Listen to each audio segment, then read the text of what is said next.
Қабір басында. Автор Жәди Шәкенұлы. Күздің жаймашуақ күні емірене өпкен сары белді майыстырып қалың мола тұр. Ғұмыр бойы балапан үшін шырылдап өткен ғазиз ананың ыстық тәні қара жердің суық қойнауында. Мейірімсіз мешкей дүниеге жұтылып барады. Ана қазасы, адам қазасы. Оған қара жердің қабырғасы да қайсар. Бірақ Алланың бұйырғанынан аспақ жоқ. Жер екеш жеріңіз 18 мың ғаламның біреуі ғана. Қараңызшы.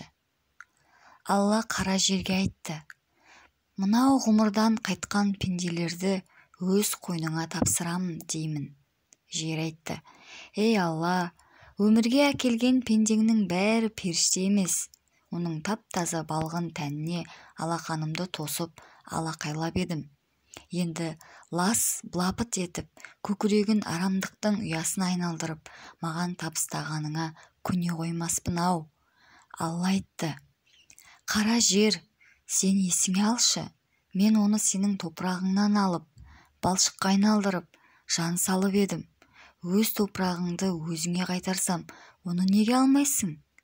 Жер айтты: жаратушы Аллам, сіз сол топырақты менің бойымнан алғанда ол кірсіз, ұлпа еді. Аспанның ақ қарын ғана сімірген таза күйінде болатын. Енді оны шайтанның арбасына мінгізіп, жамандық атаулыны жапсырып, дайрақ көлшігіне батырып, маған бергеніңіз қалай? Алла айтты: сен өте дұрыс айттың. Мен оны сенің көргеніңнен таза күйінше босатып алған едім. Енді аузына иманын салып, жуындырып, шайындырып, өздері білген тазалығымен өзіңе жөнелтіп отырмын. Ендеше, су тазарта алмаған дүниені сен тазартасың. Өз топырағыңды өзің тазалау сенің ғана қолыңнан келеді. Жер айтты: Алла, әміріңе құлдық. Денемнен ойып алған бөлшектерді өзіме қайтарғаныңа мың алғыс. Оларды әуелгі бостығына жамаймын. Топырақ пенделерді топыраққа ғана айналдырып тазарту табиғат тағалымы мен дала заңына да қайшы емес. Бүгінгі тірі пенделердің барлығы да кеше қалай топырақ болса, ертеңге сондай топырақ. Күбірлеген бұл үнді біреу естіді, біреу естімеді. Үн аспан мен жердің арасын кезіп, қанша ғасыр жүрді, оны да ешкім білмейді. Ананың, жер бетіндегі ең асыл жанның мүрдесі тас табыттан сырғып, сұп-сұйық қабірдің тұңғиық аранына сүңгіп барады. Ораудағы ақ киіз ағытылып, аппақ кебінге оранған, аяулы тән ұстаушыларының қарымын талдырып, жанақымға сұғынып барады. Ақ уызын емгеннен көз жазбай өскен көп әулет, жарық дүниеден бір жолы аттанған қонақ ғұмырдың топыраққа көмілетініне сенер емес. Шеше, шешем менің, анам менің, топыраққа қалай қиям сені? Қорғасындай тамшылар ұлпа топырақты тесердей тырс-тырс тамады. Олар өмірге әкелген аналарын өз қолдарымен, аналары тұзбен жуып, маймен сылап өсірген сом қолдарымен қара жерге көмбекші. Қатыгездікке үйренген пенделер топыраққа сала бастады. Ананы көміп жатыр. Неткен жауыздық! Анадан туған екі аяқты мақлұқтар ана қабіріне асығыс топырақ тастауда. Тоқтаңдар, тоқтатыңдар! Бірақ бұл сөзді ешкім айта алмады. Дөң басында, сағымдар арасында қурай басын майыстыра қонған бозторғай әлсіз шырылдады. Екі көзі топыраққа аунаған пенделер оны елеген жоқ. Жұрт алдына шыққан ақ сәлделі имам қос иығын қомдай сөйлеп тұр. Оны осы жұрттың бәрі біледі. Мешіт салған, медресе ашқан, қазақ даласы елдігін қайта алған жылдары мұсылмандыққа мұрындық болған инабатты адам. Сондығынан болар осы маңдағы торқалы той, топырақты өлім ол кісіні соқпай өтпейді. Қабір басындағылар имамды мүлгіп тыңдауда, тек күмп-күмп тасталған топырақ үні естілді.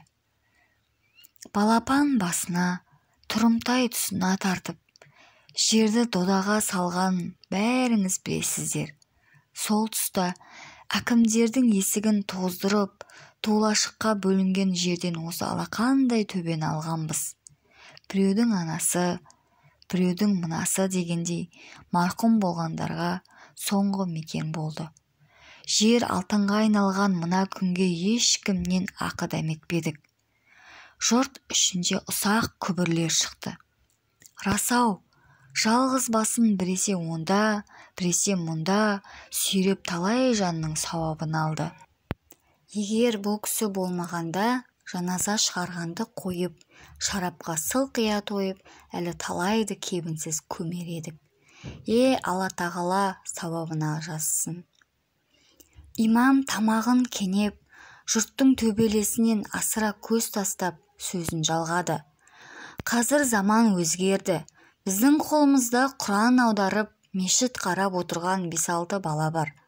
Олардың киер киімі, ішер тамағы бар дегендей, алда құрбан айт келе жатыр. Құрбанға мал салсаңдар біреуін біздің мешітке беріңіздер. Алланың сауабын аласыздар. Жұрт аузы аңқия, ұшқан шыбын үні естілердей үнсіздікке көшкен. Жақыннан бері жігіттеріміз қабір қазып, шай шалаңын айырып жүр. Бұдан кейін қабір қаздыру керек болғанда мешітімізге хабарласыңыздар. Қабірлік жердің бағасы да аса қымбат емес. Неге екенін кім білсін? Осыдан кейін жұрттың құлағы тарс бітіп қалды. Қас қаққанша аспанда бұлт торлап, айнала шаңыт тұманға оранды. Олар буалдыр дүниенің ішінен имамның ауық-ауық жыбырлаған аузын ғана көріп тұрды.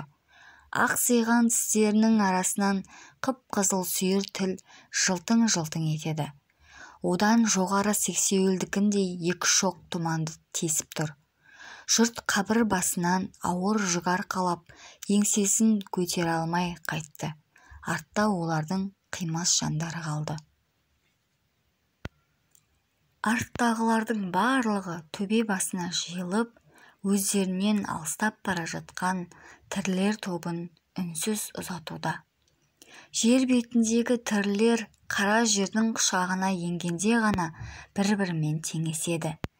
Патшаға да, қара құлға да бұйырары бір уыс топырақ.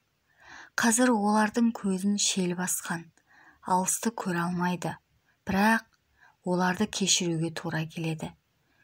Өйткені өздері де кеше тірі болған. Тірілерге қарағанда өлерер мейірімді келеді.